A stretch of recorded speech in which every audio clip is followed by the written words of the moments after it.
Seguramente has escuchado estas frases tantas veces que ya ni las cuestionas. Pero, ¿y si te dijera que muchas de ellas, aunque suenan piadosas, están cargadas de pasividad disfrazada, distorsiones teológicas e incluso bloqueos espirituales?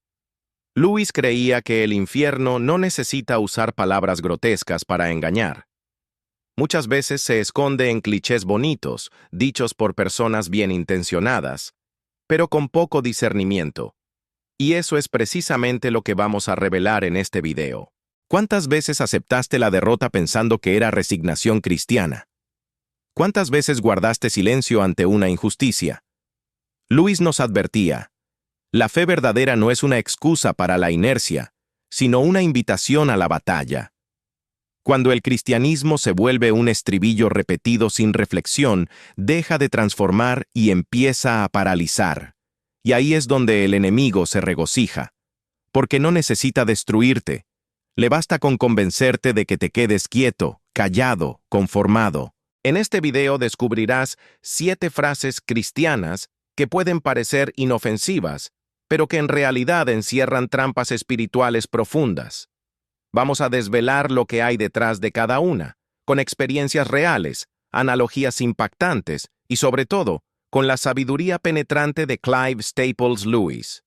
Si sientes que algo ha estancado tu vida espiritual, algo que roba tu osadía, tu claridad o tu fe, este contenido puede ser el despertador que estabas necesitando. Quédate conmigo hasta el final, porque la última frase es la más sigilosa de todas, y tal vez sea justo la que más repites. Este video no es una crítica a quien cree, sino un llamado para quien desea creer con más lucidez, madurez y alineado con la verdad. Como decía Lewis, el camino fácil nunca conduce a la luz. Así que respira hondo, porque lo que vamos a enfrentar ahora es el sutil arte de las mentiras disfrazadas de fe. Frase 1. Dios sabe lo que hace. A primera vista, esta frase parece una declaración de fe. Y en efecto, Dios sabe lo que hace. Pero Lewis nos enseña que el peligro aparece cuando las verdades se aplican mal. Esta expresión, tan repetida, muchas veces sirve como cortina de humo para la pasividad. La usamos como consuelo, pero también como excusa para no orar, no actuar, no buscar discernimiento. Lewis creía que Dios desea hijos activos, despiertos, listos para cooperar con su voluntad, y no simples espectadores de su propia vida. En Cristianismo y nada más, él destaca que el cristianismo es una fe de combate, donde el libre albedrío es parte esencial del camino. Cuando decimos Dios sabe lo que hace, con la intención de cruzarnos de brazos, en la práctica nos estamos ausentando de la guerra espiritual. Escuché el testimonio de una persona que perdió un empleo importante y pensó que era Dios haciendo algo mejor. Pero al buscar a Dios en oración, entendió que había sido un ataque espiritual. Alguien había orado contra ella. No era voluntad de Dios, era sabotaje. ¿Cuántas cosas has aceptado como si fueran planes de Dios, cuando en realidad son acciones del enemigo? No cuestiones el conocimiento de Dios. Cuestiona el uso que estás haciendo de esa frase. Dios sabe lo que hace, sí, pero ¿tú sabes lo que estás aceptando sin discernir? Como decía Lewis, la fe que no piensa es la fe que se rinde al primer argumento del infierno. El cristianismo maduro comienza donde la reflexión se encuentra con la fe. Frase 2. Si es la voluntad de Dios, sucederá. Esta frase suena piadosa, pero en la práctica se ha usado como anestesia para la responsabilidad. Lewis nos advertía que el libre albedrío es la prueba de que Dios no impone su voluntad, sino que espera nuestra cooperación. Cuando decimos, si es la voluntad de Dios, corremos el riesgo de echarle toda la culpa a su soberanía, evadiendo esfuerzo, elección y preparación. Imagina a un estudiante que no estudia y al reprobar dice, si fuera voluntad de Dios, habría aprobado. Lewis diría que eso es burlarse de Dios con palabras espirituales. La gracia de Dios camina junto con la responsabilidad humana. Usar la voluntad de Dios como excusa para la negligencia es como poner veneno en la copa de la fe. Conocí a una mujer que oraba durante años por la restauración de su matrimonio, pero nunca cambiaba su actitud, ni buscaba ayuda. Decía, si es voluntad de Dios, Él lo hará. Solo después de mucho dolor, entendió que necesitaba actuar, perdonar, hablar, cambiar. Y fue en esa decisión donde Dios obró. Luis enseñaba que los milagros no ignoran los procesos, los transforman. Si es la voluntad de Dios, no debe ser una frase que paraliza, sino una que inspire discernimiento.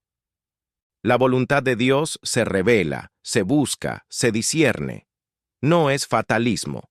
Como dijo una vez Luis, Dios susurra en nuestros placeres, habla en nuestra conciencia, pero grita en nuestros dolores. Es su megáfono para despertar a un mundo sordo. La pregunta es, ¿estás escuchando o solo te estás escondiendo detrás de frases hechas? Frase 3. Todo coopera para el bien. Esta es una de las promesas más conocidas de la Biblia, pero también una de las más malinterpretadas. Luis advertía que el bien, desde la perspectiva de Dios, no siempre es comodidad, éxito o alivio. A veces, el bien es el dolor que nos despierta, la pérdida que nos libera, el conflicto que nos hace madurar. Todo coopera para el bien. Sí, pero para los que aman a Dios y han sido llamados conforme a su propósito. Es decir, no es una promesa universal, automática. Es condicional. Amar a Dios implica confiar, sí, pero también obedecer. Ser llamado según su propósito exige estar en movimiento con Él, no solo esperando que el bien llegue a nosotros.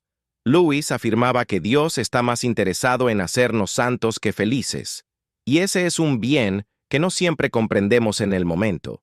He visto personas usar esta frase para justificar tragedias, diciéndole a alguien en duelo, todo coopera para el bien. Eso puede sonar cruel. Luis sabía que hay momentos en los que el silencio y las lágrimas dicen más sobre el amor de Dios que 1000 explicaciones teológicas. La frase es verdadera, pero necesita ser usada con compasión, contexto y sabiduría. Así que, antes de repetir que todo coopera, pregúntate, ¿estoy alineado con el propósito de Dios o solo quiero que Él coopere con el mío? Luis concluye, Dios nos da lo que pediríamos si supiéramos todo lo que Él sabe. A veces, el bien está escondido, y solo lo encontramos cuando dejamos de fingir que ya lo entendemos todo. Frase 4. Dios no da una carga mayor de la que podemos soportar. Esta frase no está en la Biblia, aunque mucha gente cree que sí, y peor aún, puede generar culpa en quienes sufren. Luis sabía que hay cargas que aplastan, dolores que no podemos llevar solos, y por eso el cristianismo es una fe de cuerpo, de comunidad. Dios no espera que soportes todo en soledad. La verdad es que a veces, la carga es más de lo que podemos, justamente para que aprendamos a depender. Luis decía, Dios permite que el suelo se nos derrumbe para que aprendamos que Él es el suelo. Cuando nos sentimos aplastados, no es señal de debilidad espiritual, es una oportunidad para experimentar una fuerza que viene de fuera de nosotros. Conocí a un joven que, enfrentando la depresión, escuchó de un hermano, levanta la cabeza. Dios no da una carga mayor. Pero él no podía levantarse, y se sintió aún más culpable, hasta que alguien le dijo la verdad. Dios no espera que lo hagas solo. Él te levanta. Y fue en ese abrazo espiritual que comenzó su sanación. La gracia no exige resistencia, ofrece socorro. El problema de esta frase es que transfiere todo el peso a la víctima. Y Luis combatía esa idea de autosuficiencia cristiana. En sus palabras, la cruz no es algo que Dios coloca sobre nuestros hombros, es algo que Él carga con nosotros. No todas las cargas fueron hechas para ser soportadas. Algunas solo se vencen cuando dejamos que Dios las lleve con nosotros. Frase 5. No juzgues. Esta es una de las frases más malinterpretadas por los cristianos. Jesús no dijo que nunca juzguemos. Dijo que juzguemos con justicia. Juan 7:24. Luis entendía que el discernimiento es esencial y que el no juzgues se ha usado como escudo para pecados, abusos y conductas destructivas. En nombre del amor, muchos callan, y al callar, se vuelven cómplices. Luis escribía que la verdadera caridad no es complaciente, es valiente. Amar al prójimo incluye decir la verdad cuando es necesario. Cuando alguien dice «no me juzgues» ante un error evidente, en realidad está rechazando la corrección. Pero Dios usa personas para advertirnos, y cuando rechazamos eso, nos alejamos del cuidado divino. Vi a una joven ser advertida sobre una relación abusiva. Su amiga le dijo, «Ten cuidado, él te está aislando». Pero ella respondió, «No juzgues, Dios está en control». Meses después, estaba emocionalmente herida, arrepentida por haber confundido consejo con condena. Luis decía que la ceguera espiritual muchas veces se disfraza de espiritualidad. Juzgar con justicia no es condenar, es proteger, amar y corregir. Un cristianismo que no confronta está muerto. Y como afirmó Lewis, ser cristiano significa perdonar lo imperdonable, pero también identificar lo inaceptable.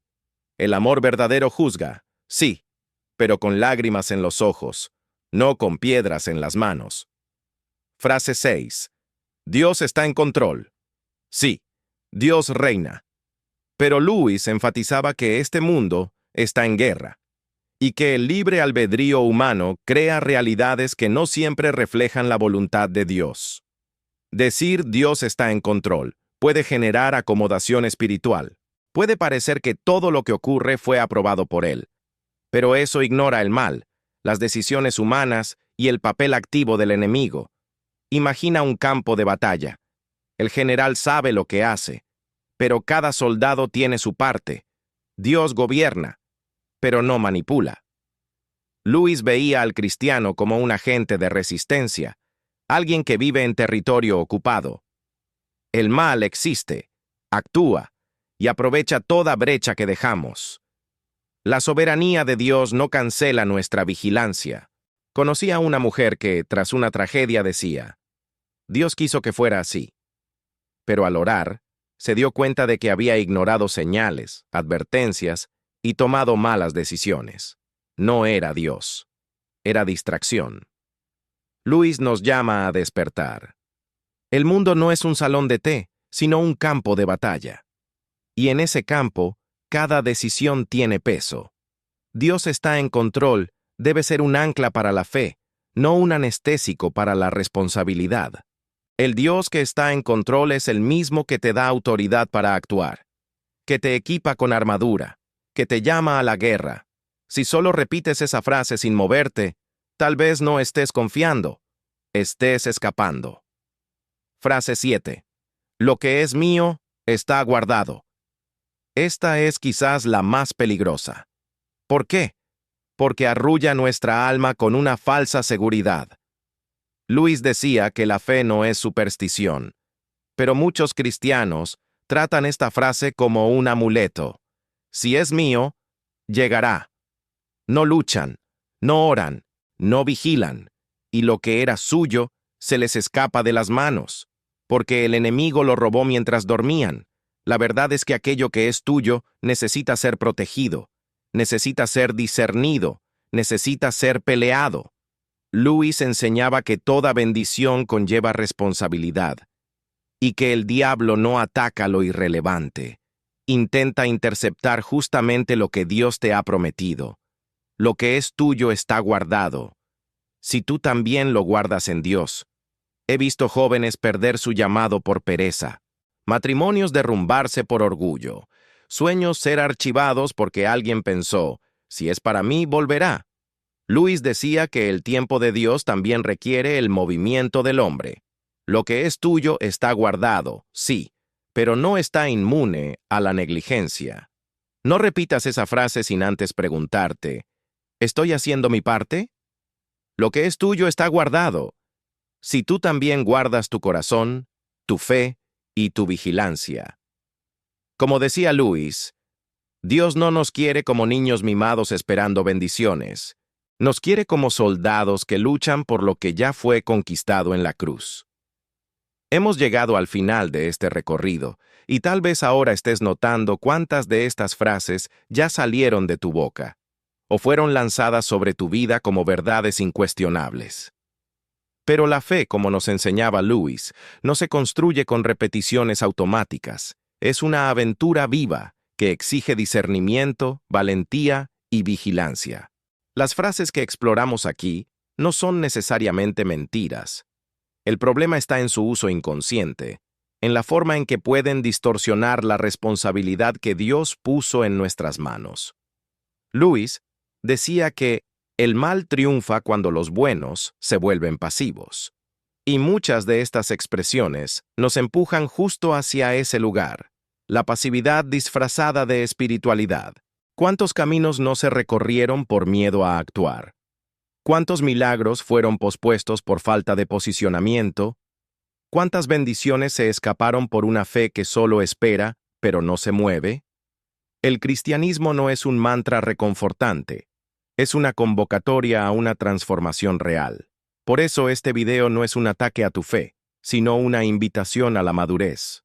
Un llamado a que reemplaces frases hechas por una fe consciente, activa, fundamentada en la palabra y en la sabiduría espiritual. Como una vez afirmó Luis, el cristianismo, si es falso, no tiene importancia. Si es verdadero, tiene una importancia infinita. Lo único que no puede ser es moderadamente importante. Es hora de vivir una fe que transforma, y no solo que consuela. Si este mensaje tocó tu corazón, deja tu comentario diciendo cuál de estas frases más te confrontó, o cuál has usado sin darte cuenta del peso que lleva. Dale me gusta al video para que este mensaje llegue a más personas y suscríbete al canal si deseas seguir profundizando en las verdades espirituales que C.S. Lewis nos dejó. Aquí, cada contenido está diseñado para abrir los ojos, no para repetir lo que todos ya dicen, porque la fe que repite sin reflexionar no libera, pero la fe que despierta lo transforma todo.